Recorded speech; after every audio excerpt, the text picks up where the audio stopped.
Here's the only thing I ever care about with volume, right? Number one, first thing I always look at is over here just to see where it is generally for the day.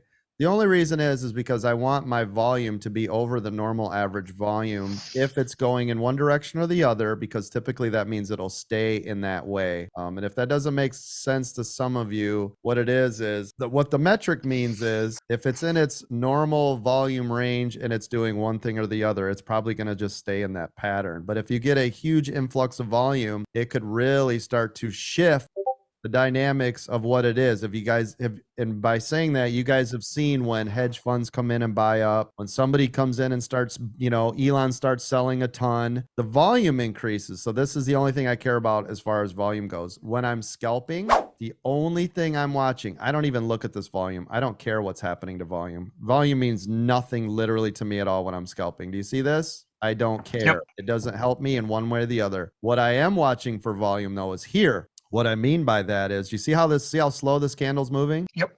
There's no volume in. That's all I care about. When it goes, now that means like this. You see how it just did it? Yeah. That's volume coming in. That tells me that it could continue into that direction. That is a volume candle. That's all I care about when I'm day trading. Because the whole time, like this candle, all I've been watching for is I want it to break this candle body's high, which is now this is an engulfing candle to the upside. Now I'm watching it's coming up on the 200-minute resistance to see if this is going to pull back or not. But this, as far as volume goes, that's all I care about. So it's more about the momentum. Yes. Like how fast it's going to move. 100%, because I am what's called a momentum trader. That is exactly nailed it verbatim what I'm watching as a trader. Yep. That's perfect. No, I remember you talking about not focusing on the volume down below, and you just looked at the candlesticks, but I think that was the piece that I was missing, because I was looking at the size of the candlesticks and not necessarily how fast they were moving. Yep, exactly. And just like this, even if this sat in this range, but this candle it basically starts flickering, it's gonna have a big impact, right? That's because there's more volume getting ready to come in, which tells me as a scalper, like, hey, you better be ready in one direction or the other. This is literally, it's when it looks like that, think of it like it's shaking, like it's ready to blast off, right? So when I watch the candle and I call that dancing, when the candle starts dancing, like this is normal. All this is normal so far. Now it's not moving from here to here. It's just sitting here like flatline. It's not doing anything yet. Yep. If this starts flickering, ding, ding, ding, ding, ding, ding, ding, ding, ding, ding, ding, you're going to notice it right away. And that's when I tell all you, hey, volume's coming in. So if it was on a downward trend and this candle starts flickering, that means it's probably going to still crash, but really hard this time. If it's trending to the upside and I see the candle start ding, ding, ding, ding, ding, ding, it's going to blast to the upside because volume's coming. Trend is your friend, and the volume helps me to know it's going to be explosive when it does it, right? Absolutely.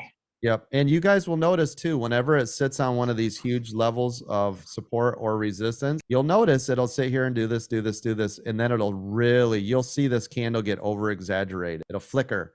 It'll literally look, it's down, up, down, up, down, up. Like just looks like it's ready to move. That's because people start piling in when it's on one of these ranges, which increases volume. And the volume is what's going to give you the nice explosion in one direction or the other. Without it, the stock's going to look like Ford all day, right? And this is why I tell you guys to stay in Ford, because it just checkerboards. You see the difference?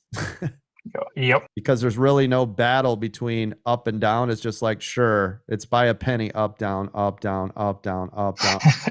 Right? But it's beautiful because it also doesn't rip your face off like where Tesla is moving, $8, it's up here at 197. Now it's at 194. And then it was 192. Like it can just drastically, right? Just do ridiculousness. I mean, look at this candle. Look at these. These are 1 minute candles. So in 7 or 8 minutes, it went from 197 down to like 193 in 7 minutes, right? That's ridiculous. And now look at it bleeding off. Right. So, and again, I'm just watching the volume. How is it reacting? Does it actually matter? But great question, but that's how I use it. And everybody, now remember, here's the other caveat to this, okay? The one time I do look at the volume down here, the only time I look at the volume down here is I'm looking at a giant spike, because typically it will spell what? Either a reversal. There it is. Or, usually a reversal. Yep. Usually a reversal. reverse it.